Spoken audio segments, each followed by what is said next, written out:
Значи това е евро. Всички само се шашардисват, викат, се дигат цените и те какво правят, почва да ги дигат. Те сега един като вика, ще правя, вика, кафето, вика, на машината, вика, 1 евро. Макани каза, че ще направи заплатата от 900 лева, 900 евро, разбираш? Значи имайте предвид, че цените сами ще си ги дигни България, защото се говори, вика, то ще стане всичко скъпо. Силата на мисълта. Ти когато кажеш, че всичко ще стане скъпо, то ще стане. Затова престанете само да дрънкате, че всичко ще стане скъпо и не знам какво, не знам що. Не трябва човек да има такава настройка, защото се превръщаме в това, което мислим. Ето го един хубав човек.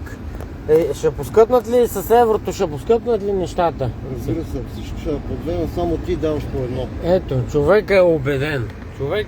Когато сме убедени, че ще поскъпне, той ще поскъпне, защото той е търговец, той е убеден, че ще поскъпне и той ще дигне цветята. Затова аз казвам, че не трябва да имаме такова убеждение. Трябва да имаме убеждение, че ще стане по-добре, то ще стане.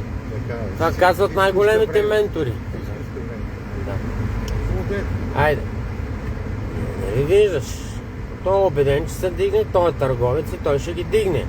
Ето и защита на потребителя. Добър ден. Ще се дигнат ли цените от еврото? Яко. Ето и той е убеден. На базата на какво? Ще се дигнат цените. Сами ще си ги надигате цените, да знаете. Как ще се дигат? Ти по 50 стинки, кога си виждава някъде врати? Като влезе еврото, стават по 25.